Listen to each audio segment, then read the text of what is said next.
Talent at Scale, Mastering Recruitment and Retention is the current panel. Really looking forward to a virtual event here, providing valuable insights about robust talent management strategies. Our expert panelists include Hans Veens, who's our moderator, Mike Chiza. Mark, hang on. Dojibwabi? You got it. Perfect. Come on. I don't believe it. No, that was perfect. Really, it really was. I was impressed. Okay. Well, Pete, I just want to let you know you screwed up my last name. So yeah. Chessa? Chessa. Go ahead. What is it? What is it? It's Chessa. Chessa. Yeah. Well, there's dark two S's. My apologies. Isn't that funny? Jennifer Weens. And my name is Fenwick, not Fenwick. I am from Scotland, not from England. So just to be clear on that, more of the Dutch Scottish heritage, if you will. We're getting into the details. Before I hand things over to Hans, Hans is managing director of the new network. And he is a seasoned expert in talent acquisition, especially in hyper growth companies. So really glad to have you here and moderating this panel. And with a decade of experience in the tech industry, he's led multiple high impact projects and built many successful teams. He's passionate about unleashing the potential of new hires, bringing them into teams to and look at team experience and sales technology, and as you said earlier, hyper growth talent strategies. So over to you as a trusted partner, not only of the new network, but of what we're doing here with Practice Day in order to help everybody else learn from your experiences. Cheers. Thanks, Pete. That's quite an introduction. I hope I live up to that. Really excited to be here with the other panelists. I want to thank you and Simon, the Scale Up team, and Motive for bringing this together today. We really appreciate being part of the community in this movement. We think there's a lot, of potential here, and we agree that, I think it's really exciting. The prep for this panel, I think everybody was really excited to talk about talent. Our focus today is talent at scale. Mastering recruitment through retention and engagement and also attraction. Kind of got those in backwards order, but I'll leave it at that. Attract, retain, and engage. The format today that we'll have is I'll introduce these people high level, and then we'll go through a bit of a lightning round in questions, and we'll leave some time for Q&A at the end. Here we go. Here's a slide of the four of us together. Our expert panelists today are Mike Chessa. I think I got that right. Thanks to Mike, audibling that at the start. Mike's the CRO at PayShepherd currently. He has been the VP of sales at Tugboat Logic, which was acquired by OneTrust. I think that's about a total of 6 years there, Mike. And has a unique perspective in that Mike has built teams, grown them in size, capability, retained and engaged them through scale. Then we also have Mark, and here's my turn to try to do this, Mark. Mark Dojibwabi. Did I get that? Is that close? Just ignore the N, and then you're good. Oh, man, I'm not going to trust Google anymore whatsoever. But good job, Pete, on getting it right. We're both, 1 for 2. So Mark is the director and co-founder of, and I hope I say this right, Oxano Holdings, which is focused on acquisition entrepreneurship. He's the owner at ABL Imaging, and Mark's previously held roles in sales at Sprinto, OneTrust, and Tugboat Logic. And you'll notice those names come back up. So that's actually, he reported to Mike, and, Mark's unique perspective is that he's seen both sides of the scale up talent, challenge and benefits, which is employee, and now he's an owner. And then, of course, we have Jennifer Weens, who is the CEO and co-founder of the new network, my partner in that, and has spent the last 12 years in recruitment and is currently in-house at Zayzoon as the fractional head of talent. Jennifer's unique perspective is that she has a macro view.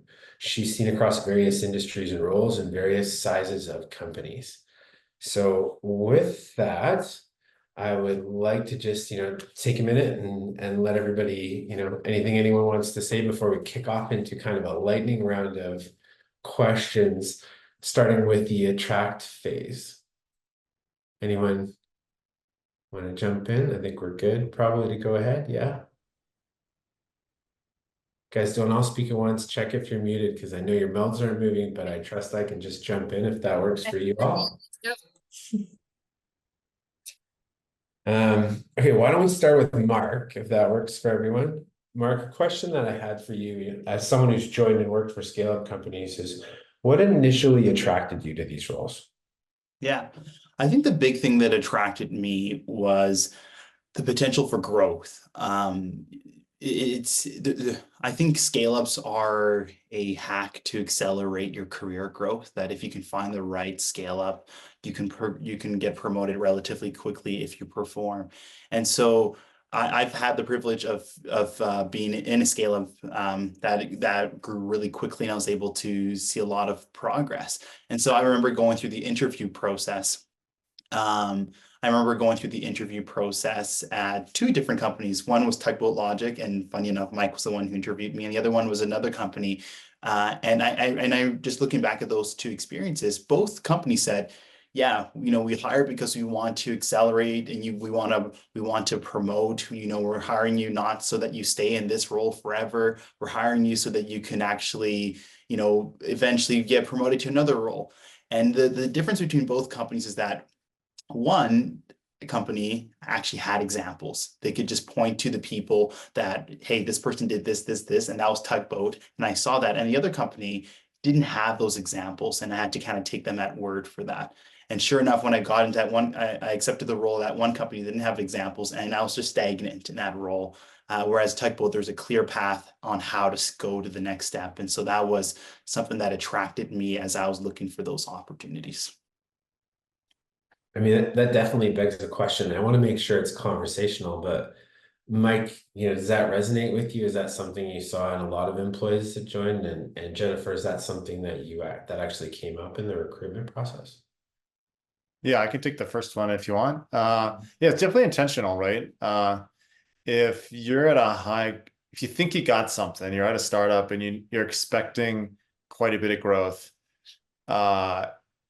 it's hard to find good people. And so you just try to find, when you find someone, you can get them in somewhere like Mark, who's got, at the time, relatively little experience, like having a spot that he can land in the organization, get acclimated. And then, as a company, we work like hell to upskill, right, Mark? And so as we grow, then I don't have to go out and recruit and find someone else and go through all that. I can save all that time, energy, risk, and just give Mark a shot. And that also has a compounding effect when you look at retention. And the best employees are the ones that have got promoted and, are with the cause and, all that kind of stuff. So yeah, very much intentional. Cool. Yeah, it resonates with me too. One of the things that scale ups worry about in attracting talent is, can they compete with the larger organizations in terms of salary? They don't have the same resources. And what I have found is that they're actually not competing for the same people. People who are interested in scale ups, it's because they don't want to just sort of join a company in a specific role, swim in their lane, slow, steady progress. They want a company where they can accelerate very quickly, where they can make an impact, where they can jump in and be a part of the whole business. And so, yeah, companies that are really able to fulfill that and give people a voice and give people a path to development, that will definitely help with their talent attraction. Great. It's great to see it from all three sides. I'll jump right now into a question for Mike, which is, how do you balance the need for rapid hiring with maintaining a high standard of talent? Yeah, there's three things that I always suggest, and if I've implemented pretty much wherever I go. So one of it is you have to have a process, and that process got to be short. And so like 2, 3, maybe 4 steps. And this is going to be the process that we're going to evaluate all talent, and you believe in those steps and that they're valid. And so whatever comes at the end of it, you feel confident that you've done everything that you can to make a decision, yes or no. And so that second part is being really clear on the top, like 3, 4 things that person needs to have for you to bring them on. And it has to be like a pass fail. Like they either have all of it or they don't. And if they only have like 2 out of the 3, it's better off you're just saying, hey, they don't meet, they're not above the line. Let's go on to the next one. Because once you start saying, oh, well, they're really good at this one thing, but I don't think they're going to fit in with the like the pace of work here, or whatever, then all of a sudden it kind of creates problems for you down the road. The other one is just acknowledging your own workload. Like if you're a leader, department leader, C-suite, whatever, and you're part of that 3-4 step process, and you got to hire 10, 20, 30 people, you can't be recruiting. You won't get to all the other things that they're paying me to do. So you got to outsource and find a recruiter that can help you with that. And my advice there is always to pick 1 or 2 and just be, really tight alignment on the person that you need. Like, hey, this is the type of person I'm looking for. Go find me like 5 of these people, and then we'll make a choice out of that 5. And that'll really help with the capacity, because that's usually where it can break down often, is that people don't prioritize it with everything else they got going on. And then the last one here, and this is, if you've ever worked for a company where the budget for the headcount comes after the plan for the year and the quota and all that, and that doesn't come to 3 months into the year, and then all of a sudden they're asking you to hire a bunch of people, and you're already 3 months into you're already through Q1. Well, now you're way behind. And so it's much better to have a proactive stance on it and just make a bet and say, hey, we're halfway through the year. I think we're going to crush our number. We're going to get budget, trending on how we are. We're going to need like 4, 5, 6, whatever many heads in these departments. We're probably going to get the green light for the budget in February. I'm going to be proactive. I'm going to start looking in August. And doing those 3 things is really what helps you meet those high demands for recruiting. That's really good. I love having just, enumerated takeaways. So thanks for that. Those are big. There's like process, clear on what you're looking for, acknowledging your workflow and the budget. So I took notes. I can share that with others. I think that's really strong. I imagine, Jennifer, that you get those as directives from your clients when you starting a new search. Yeah, so I have 2 different ways of looking at this depending on which hat I'm wearing. If I'm wearing my executive recruitment hat at the new network, or this engagement that I'm currently doing with Zayzoon. From an internal perspective, at Zayzoon, we hired 52 people in Q2. That's as high volume as you get, really, really scaling quickly. And we had to make sure that we were maintaining our culture and maintaining our very high standards as we hired, 52 people all at once. And so, the strategies that we use there are to do all the planning ahead of time. So we developed, on the one hand, a very streamlined recruitment process where, we would design a kickoff with the team that was hiring, make sure that everybody understood what we were looking for in the role, what the interview process is going to be. Like Mike said, streamlining it. Don't just keep adding meeting after meeting and stakeholder after stakeholder, but really define the process ahead of time. Identify those key skills and experiences that are a must-have and that you're really looking for, and also identifying what success would look like in the role. So streamlining that process. And then the other piece, which is really effective and I think important, especially in a scale up, is that everyone in the company is involved in recruiting. We got the whole team in. So we did that through employee referrals.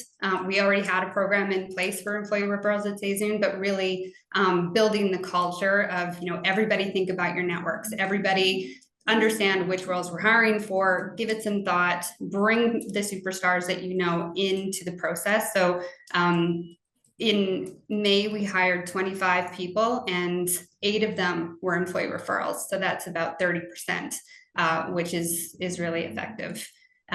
So I would say, from an internal perspective, involving the whole company in recruitment, streamlining the process and planning it all out ahead of time are really important. And then from my new network executive recruitment hat, I'd say, we are always looking for 4 things when we are recruiting. So we're looking for the right skill set, we're looking for the right experience. So that's, more about what are the demands of the role and has this person been in that same environment before? We're looking for cultural fit, will they fit in with the team? And we're also looking for, is this the right next step in terms of their career trajectory? So as long as you stay focused on those sort of 4 key aspects and don't make compromises, then you're going to maintain that quality and that standard, even if you're recruiting high volume. Great, and you just took care of the question that I was going to ask you next, was how do you ensure that candidates that you attract are a good fit for the company culture and long-term growth? So we can check that off and keep moving. And we do have a question from one of the sessions this morning, like Peter brought up. One of the comments was that talking about sales talent was to hire 2 instead of 1. I have an opinion on this for sure. I mean, not every company can afford to hire 2 salespeople at once when you're more startup than scale up. When you're at scale, like, what are your thoughts about hiring 2 to see, the idea is to see, like, do you need somebody who's more niche or somebody who's, more traditional sales? How do you feel about that? Yeah, I can take this one if you Sure. want. So I would argue actually the opposite. The worst thing you can do for developing or retaining talent is to hire too many reps. Because how people get good at their job is through repetition. And the reason people stay is because there's a lot of opportunity in front of them. And so if you're creating an environment where you're reducing the amount of reps they get, like at bats, opportunities are working, pitches they're doing, customers they're meeting, and you're also reducing their upside, it's going to increase the risk that they're not going to work out. And so it's better to put the pressure on yourself to find who you think is going to be the best for the role, and then completely commit to that individual and give them the most opportunity that you can. Yeah. Okay. I mean, I think that's a fair point. Anyone else want to jump in on that? Yeah, I can just sort of second what Mike said, because as the person who was recruiting all of those sales roles for Mike at Tugboat Logic, I was able to tell the story to really top candidates that Mike was hiring as he could support. Like, he wasn't just bringing in a bunch of salespeople to try to throw spaghetti at the wall and see what they could build. He was building his pipeline, and as he could support a new sales rep, he would bring them in one at a time. And I think the caliber of the reps that we brought in, along with his strategy of being able to support each new rep, and then obviously his amazing sales management and product market fit, the team hit their numbers. And so that ended up being another part of the story that was really attractive to prospective candidates, was that they were hiring very purposefully and their reps were very successful. Okay, great. Just one more question, then we'll jump into retaining talent. That's a follow-up question on the idea of group interviewing, the benefits and cautions around group interviewing processes. I know maybe that goes right back to you, Jennifer, at Zazing, because I know you guys are growing at a massive scale. So maybe I'll put that on your plate. Yeah, so I would say the benefit of group interviewing is that often you have a number of stakeholders where you want their perspective, or they want to be a part of it. It could be both and or both. And then the other pro is that if you have multiple people in the same meeting, then they're comparing apples to apples, and each of their perspectives are about the same meeting. Whereas if everybody meets a candidate one-on-one and they have different perspectives, you don't necessarily know what was happening in that meeting. So it's useful to have 2 to 3, maybe 4, never more than 4 stakeholders in a meeting, because it can speed up the process and you have those multiple perspectives. I always recommend that the first meeting be one-on-one with the hiring manager and the candidate, because I think the danger of group meetings is that it's harder to build the rapport and the trust and the relationship. And so if you start with a one-on-one meeting with the hiring manager, and then as a second meeting, you can have between 2 and 4 people all together. I think that could be really effective. Great. And now we're going to jump into retaining talent. And I think, we're maybe double clicking on this so we can move a little faster. Mark, you talked about this a little bit already, but wanted to ask you to share an example of how company's culture influenced your decision to stay or leave. You've kind of talked about stay, if you have a leave story, if you have another stay story, or, if you feel like you want to add a little bit to your previous knowledge, then go ahead. Yeah, for sure. Yeah, I have both a leave and a stay story. And so I think when it comes to what affects the cultures, I think the thing that's most important is understanding that the individual, the employee of the company is an individual and they have a life outside of the company first. Their number one priority is not necessarily their employment, although that is important, but they also have a life outside of that. Now, to give you an example, I remember working at a company. I just had a child.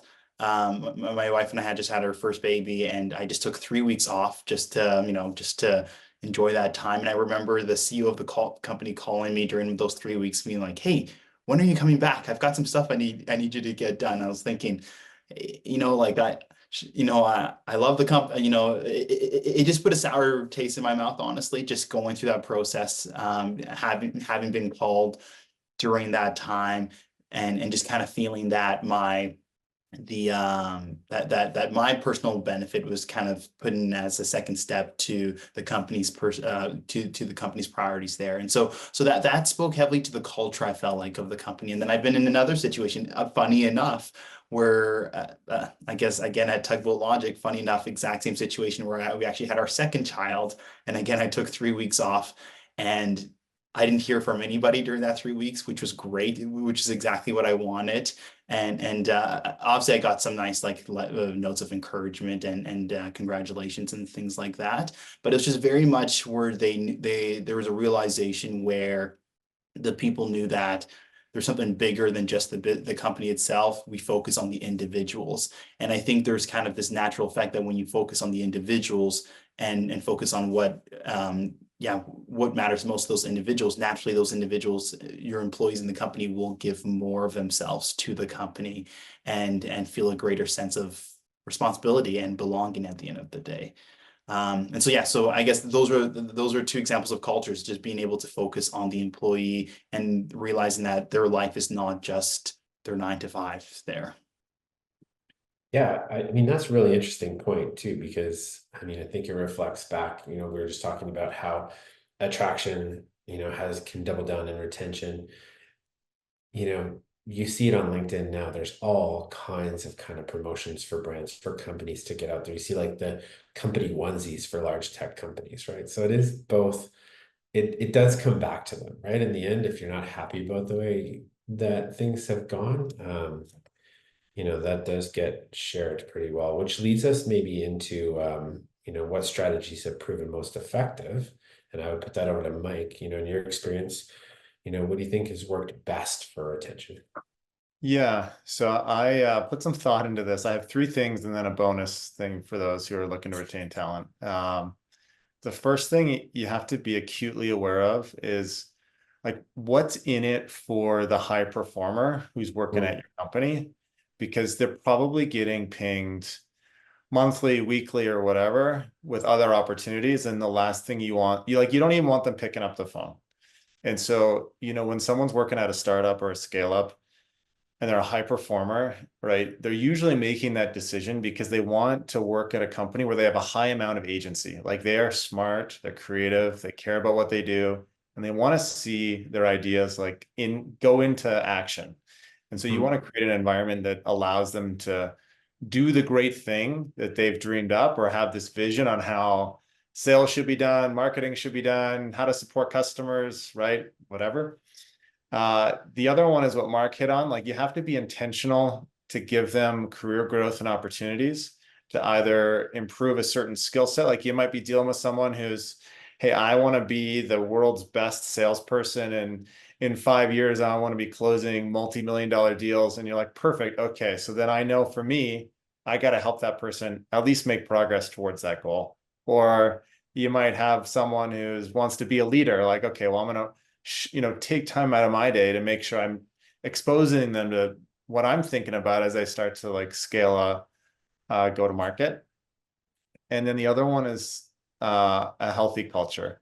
And so usually at a startup, these high performers, right? They want to have agency, they want to have career growth, and they want to work in a place where, Mark's like they're respected, it's people first. They got a strong relationships with their peers. And it's an environment where like the best idea is truly winning. It doesn't matter if it's a BDR, if it's a sales rep, if it's a CEO, like you're taking the time to really evaluate the idea and not the messenger. Yeah, so just really having a thought on those three things. The other one is going to be Bonus. my personal North Stars. I always try to give people an advantage of like what they need to do. So like sales is hard. Writing good marketing content, scaling pipeline with your revenue targets is hard, right? It's making sure customers don't churn when there's like 20 other products that do what you do is hard. And so what is it that the company's going to do to give those people an advantage in getting that work done? And like really challenging yourself to like have a thought there, and continue to like invest in that. The last one is more around just personal leadership styles. Like you want to engage often and be authentic and then set clear expectations. Usually when people disengage or they pick up the phone, you might have all the other stuff, but like the executive or the CEO is not spending enough face time with the teams. They're not feeling heard. They, don't trust what they're hearing, right? From me, right? I struggle delivering bad news, or I'm, trying to sell them on what's going on. Like, your top performers, like they'll see right through that. And so it's better to just shoot them straight. Yeah. And then the last one is around coaching. So like you can look at retaining as like, hey, I want to keep all the high performers, right? Like, no duh. But like the second part of that is like, how do you retain people who still have like that skill gap? And so, I always recommend folks to spend some time, go read a book on leadership and coaching and sales enablement. And a really great process to follow is like, hey, if you identify someone who's high will, like really great work ethic, great to work with, missionary, right? In it for the cause, but they might have a gap in a certain skill that's holding them back. Like have that conversation, show them what good looks like, give them room so they can go and test that new skill, and then coach them along the way. But yeah, that's my thought on how to retain talent. Really insightful. Again, I appreciate like the enumerated response. Got my notes here. I also really like how it seems to be, and I think we probably would have agreed on this had this been the topic, but how the three elements really interact together, because you're speaking a lot about engagement there, right? Yeah. So and then maybe I'll pass it over to Jenny and say like, so hearing Mike talk about those things, how do you express that in your, initial candidate meetings where they've never met you, you're just introducing the company to them? How do you like talk about retention? Is it through engagement? Not to lead the, the conversation there, but. First, before I go to that question, I'd like to, there's something that I thought about when Mike was talking about retention, which is, again, from the other side. So when I'm recruiting and I'm reaching out to people about a new opportunity and I'm hearing from them why they picked up the phone, like, why are they talking to me? And what I hear most often, and what I think companies should really keep in mind, is usually it's when there's been a change in direction at the company that hasn't been effectively communicated down. People are concerned, they don't understand what's happening, things feel a little bit unstable, they're not sure of their future. And the other thing that is a real risk is when their direct manager has left, People, I think there's a saying, people don't leave jobs, they leave managers. And at the same time, if somebody's working with a leader that they really respect and they have a good relationship with, if that leader leaves, then that employee is at risk. And so just something to think about in terms of retention is, if there are changes in direction, changes in strategy, really be hyper-focused on communicating that to the team, make sure everybody is confident in the direction that you're going. And then when you do have a team whose leader has left, pay extra attention to that team and make sure they're okay.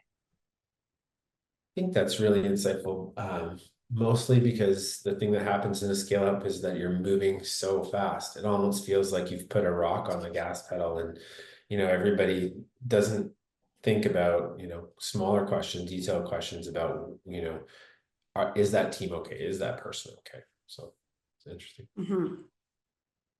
All right, any other additions to that topic, or should we move right into engaging at this point? Sorry, I guess I didn't answer the question that you actually asked me, which is what I think about retention from candidate conversations with candidates and how I talk about that. Yeah, definitely, questions that come up a lot from candidates, they will ask about onboarding. I think that, if you're hiring, especially when you're hiring quickly, if you hire a whole bunch of people and then just kind of don't do anything with them when they get there, that's risky. You need to, if you're investing in people and putting the resources into opening up a whole bunch of roles, you have to simultaneously invest in a really strong onboarding program and make sure that people who are coming in get the lay of the land, are trained for their role, understand their place and where to go. So that's a big part of it. And then just employee development. That's something that everybody wants to understand is what is the growth opportunity, especially people who are interested in scale ups and working in scale ups. So it's good to be able to communicate that, what does your career path look like in this company? Where is the mentorship, the development, the professional development opportunities? Quick follow-up there. Any tips on what good looks like for onboarding now that you've been, like at outside recruitment and inside talent leadership? Thankfully, I'm not part of onboarding. At Zayzoon, we have an excellent team that is building that up. They're actually still building it out, but it's definitely a major focus. It's basically, the strategy there is that new people coming in. We actually have people start on Wednesdays at Zayzoon, which I think is really interesting and progressive. We do that because the chances that their manager or someone else important is going to be away the day that they start is greatly reduced if somebody starts on a Wednesday. And it gives them a short week. It sort of forces them to take Monday and Tuesday off and get refreshed and then start in. And those first few days, you're drinking from the fire hose. There's a lot of new information. So it's a short week. And what they do at Zayzoon is the first 3 days you're with the people and culture team doing general onboarding. And then you start with your own team on the Monday. And that ensures that people really do have the space to get all of their licenses, figure out all the programs, go through the company knowledge, the product knowledge before they get thrown in with their team. Because sometimes, all of that sort of space gets taken up by the urgency of what's going on at the team. We did have a question come in, which is, at bigger firms, best practices are to hire a person for their current and next potential role, kind of to envision where they want to go. Do you find that that's a similar process encouraged or proactively approached in scale-ups and SMEs in particular? Anyone can field that question. I'll point it at you, Jenny, because you nodded. Yes, for sure. Especially in scale-ups, that people are interested in the current role, but also, the reason they're joining a scale-up is typically so they can advance quickly. And so during the interview process, you are thinking about that for sure, in terms of assessing candidates, not only their ability to perform the current role, but what is their runway. And so, yeah, absolutely. We're looking for runway. Okay. Yeah. And just to double down on that one, it is more important in some in some ways than just their ability to execute like the role that you're going to hire them for. Fantastic. Okay, let's jump over to engaging. And Mark, I'll put you in the hot seat for a sec. I have two questions for you here. What types of employee engagement initiatives have you found most impactful in your career? Is the first question. Yeah. Pizza parties. No, I'm kidding. No, I think it's this isn't. I struggle to answer. Whenever I think of that question, I struggle to go through just because I feel like employee initiatives can go very wrong if they don't match your company culture. They need to come from a place that seems genuine and a place that is real. And so if you have this random initiative that you guys are doing that just comes out of left wing, and has nothing related to what you guys are as a company, I think employees see that. They see it as gimmicky. They see it as a little trick to try to make everybody happy, when in reality maybe that's not what it is. And so to answer your question, Hans, of like specific things, I think and this won't be a specific answer, but I think the best thing that I can give is things that match the culture. And so for example, I remember I worked as an SDR for some time, and an SDR is a sales development representative. If anybody has worked or knows somebody who's worked in that role, it's very much the role itself could be a quick recipe to burnout, just the way you have to work. You're doing a lot of cold calls, you're doing a lot of emails, go. And if you don't watch out, you can burn out. And so I remember working at a company where they recognized that. And so they said, hey, you know what? Every Friday is a flex day. And from there, what you can do, if you can keep working if you want, but if you just want to take a little bit of time off just to kind of recharge, that's okay. And so the fact that the company realized that, and it felt like it was on par with their culture as well too. It felt real. It felt genuine. It didn't feel like this is something that somebody just read off of a LinkedIn influencer and is just throwing it at us here. And so I think that's something that's super important as you think about initiatives. It just can't be something you just kind of pull out, do a quick Google search, and then implement. It's got to be very, very deliberate, I think. I think that's really well said. And you also answered my second question, which was just, giving a specific example that made a difference. So open the floor up to Jenny or Mike if you have any comments. And if not, I'll move to my question for Mike. I'll take that as a move to your question for Mike. What specific actions have you taken to enhance employee engagement? Yeah, definitely. So it actually starts with hiring and like who you're targeting, and then how you think about your team dynamics. And I always try to get like a diversity of skill, because usually if you can hire good people who are good at different things, and then you often, communicate that, hey, your most important relationships are with your peers, right? That's where all the magic happens. Like, you guys are going to be able to figure out how to sell something better than me because you're doing it all day long. Or you're going to be able to write or figure out a way to market what we do to generate more pipeline better than me because you're in it all the time. And so if you can find people who have a diversity of skill, and you're reinforcing that collaboration, they're going to spend more time together, and then it's less competitive. Because, hey, if Mark's really good at contract negotiation or writing, getting creative on marketing copy, and that's what I need, then I'm going to go to Mark for that thing. And it creates a healthy relationship where if we're both really good at contract negotiation, then I'm not going to go to Mark, right? I'm just going to work in my silo. And so the more you can think about getting people to have a reason to work with their peers on like an important thing that can move the company forward, whether it's landing a customer, building pipeline, or retaining them, that's always worked out. The other part is setting really clear goals. right? Like people, if they're missionaries, like they're in it for the mission, right? Which often those are the types that are attracted to startups. Yep. If you communicate really clear, like, hey, this is what we need to march towards, or like we have these 3 things that we need to accomplish by X date, that usually you'll get folks working together on that thing, or a collection of things, and you'll see the engagement and everything pick up.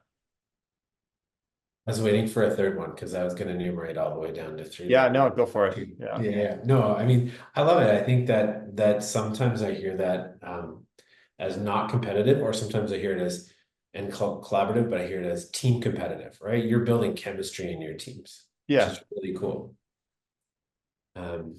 Okay, and then Jenny, what are some innovative engagement practices you've seen or implemented that have had a positive impact? Yeah, so one of the a couple of things that I've seen, especially with us, with so many companies working remotely, I think giving opportunity for the team to get together and to have that face-to-face time is really important. A lot of companies are doing an annual retreat where there's certainly some strategy and planning that happens at those meetings, but mostly it's about just team building, getting people together to get to see people in person. A lot of the times people have never met in person, so I think that's pretty effective. I think a lot of companies are doing a daily scrum where a check-in every day where the whole company sort of comes together and hears about announcements, here's what a different team is doing, and shout outs, giving people a chance to call out somebody for doing something awesome for them, or for just sort of an accomplishment. So I think those are 2 things that are pretty effective in remote work. Just a daily check-in and making sure you get the face-to-face time, and fun Slack channels. people seem to enjoy them. Yeah, I'll just add to that. It's definitely really important to create those Slack channels, or just a place where people are throwing in customer wins or peer recognition, and then it gets everyone together. Yeah, 100%. Well, that's great. I mean, I've experienced that myself as well, and Mark, I'm sure you've anything there. I know some companies that I've worked with have VR gaming. It's really evolving to try and get the ability to bond from a strong remote practice of work to get people together. So we do have a couple questions. We're at the question period, so we do have some questions that came in.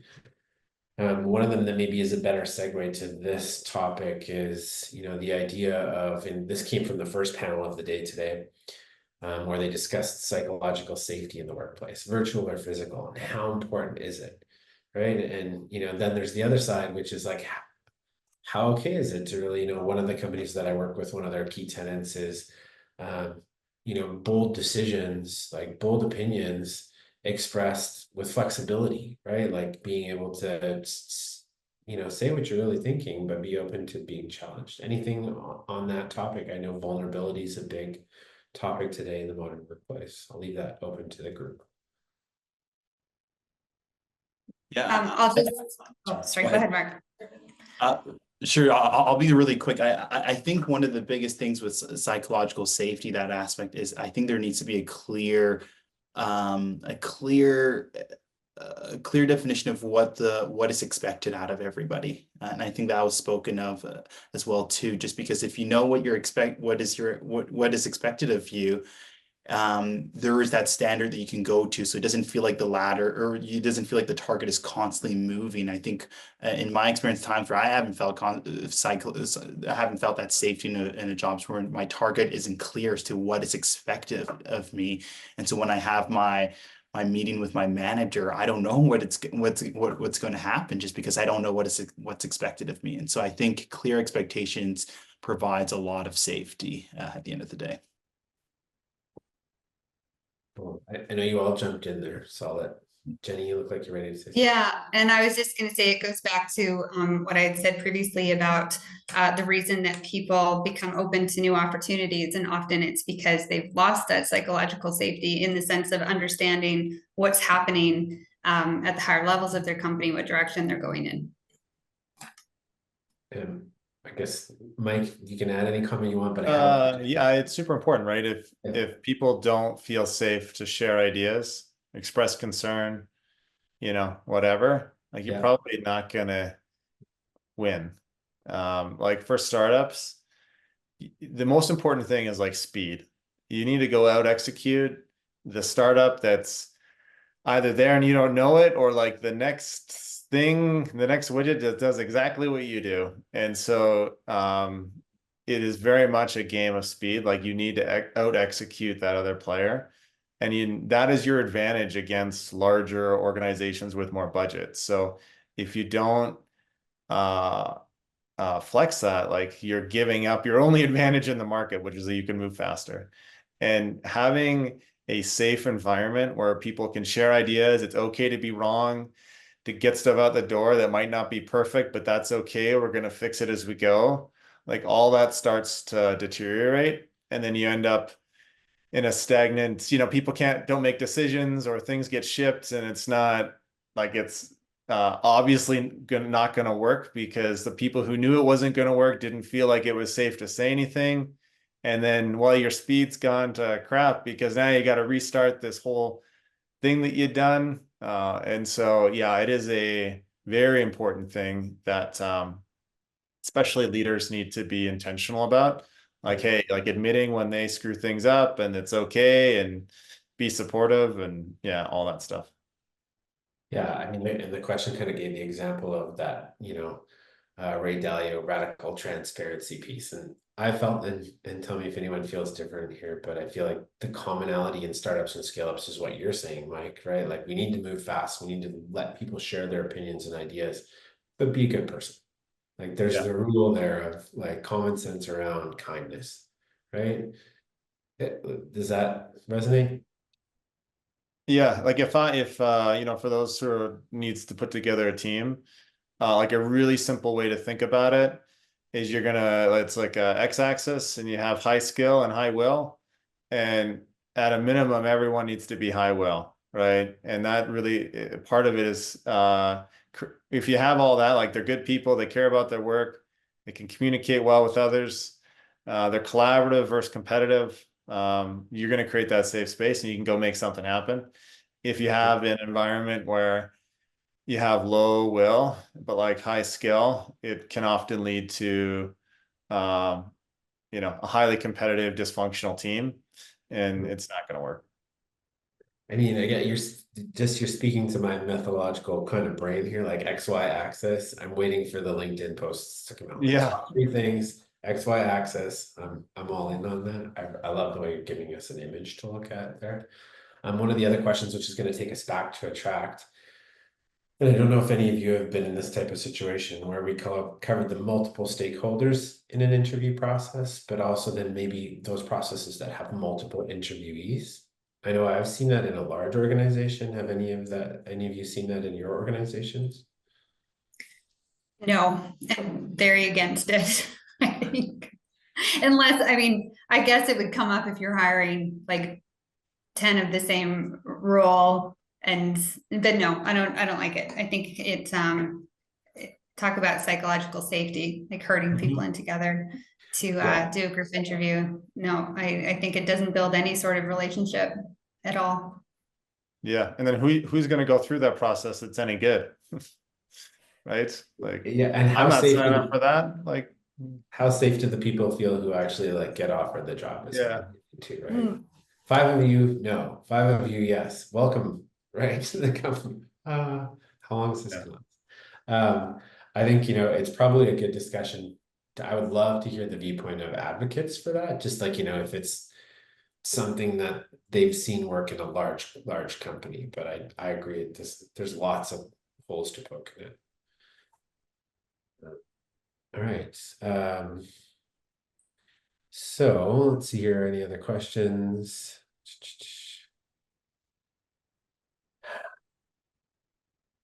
Yeah, just adding on to that topic, how do you get a good sense of who they are if you've got 10 people in the room? Somebody said topic over a beer. I would definitely do that, or coffee.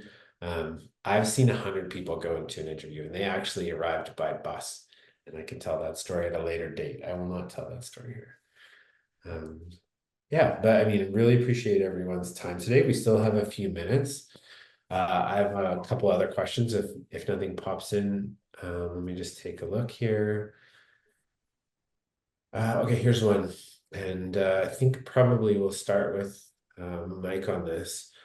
But, in terms of engagement, how many cues do you take from your strong performers? Do you ever ask them for feedback on team engagement as a way to bring them into leadership?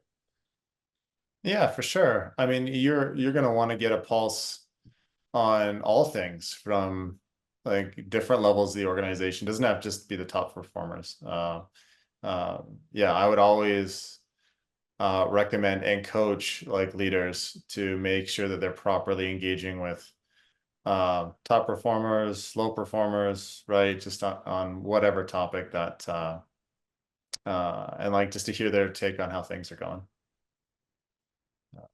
That does like two things. One, it gives you a pulse on their point of view, and then the other one is it reinforces that relationship, right? Like, oh, hey, look, there's this CRO who's taken 30 minutes out of his time to chat with me around, what's it like, hey, I'm getting burned out as a BDR, right? And then, okay, maybe there's something I can do to help that. And so, yeah, it's definitely important.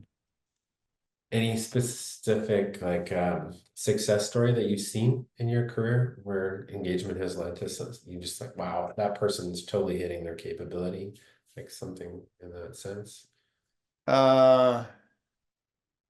Yeah, so if you so kind of going back to that high skill, high will example, right? So maybe you have someone who's really high skill, and one of the reasons that they might not be like truly engaged or as engaged as they were previously was they, hey Mike, I haven't talked to you in 6 weeks or 2 months, or we used to work together and now I report into someone else, and like, do you even care about me anymore?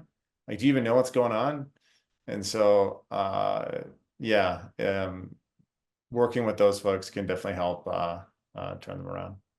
Great. And then maybe I'll turn it to Jennifer.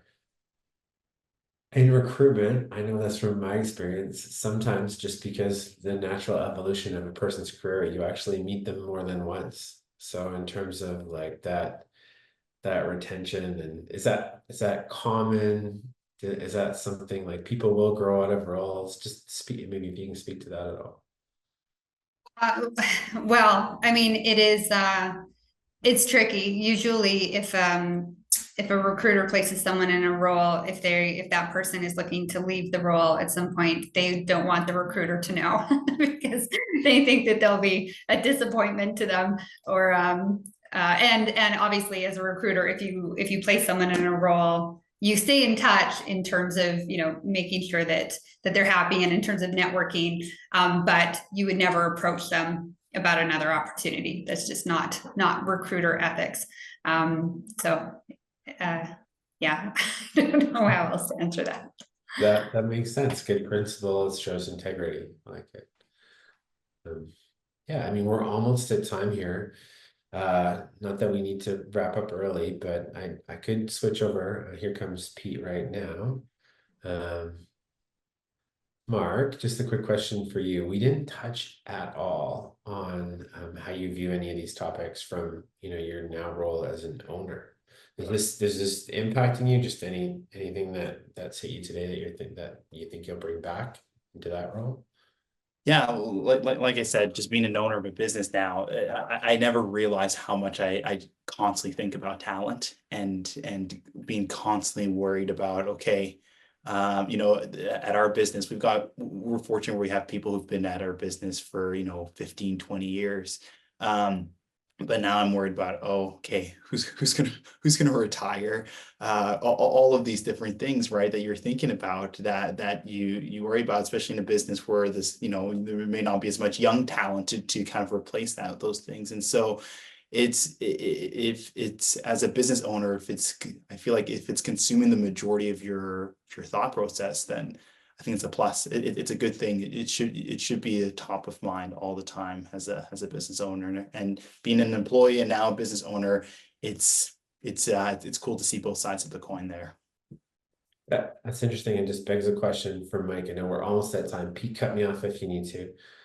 You know that old adage, slow to hire, fast to fire, like quick to fire. Do you find that resonates? Like, I think the only time you would be fast to fire is if you recognize that you really missed on a soft skill hard requirement. Like, hey, you thought this person was a good person, turns out they are not a good person. They're very deceptive. Yeah, no time for that person. If you hire someone and they got the other stuff, but they have like you thought they were strong in an area, but they actually have a skill gap. You know, I take that on as my responsibility. Like, hey, they're on the team now. They've made a career change. I've impacted their lives. And, you know, it's on me, right? I got to fix that skill gap as fast or as best as I can. So probably comes back to Jennifer's point earlier about having a really robust, well thought through onboarding process. So that's not just the job description. It is, this is what success looks like. This is what success does look like. This is what your metrics are. This is what you're held accountable to. And then the same kind of rigor we would use around client acquisition, we use around talent development, performance management. So it's never a surprise. Yeah, exactly. Yeah, cool. Wonderful. Human capital is really what drives growth. And you all took a wonderful tact at sharing your own experiences on how talent at scale is super important. You know, recruitment and retention are certainly part of it. We only scratched the surface on the performance management side of things. Couple of quick gems.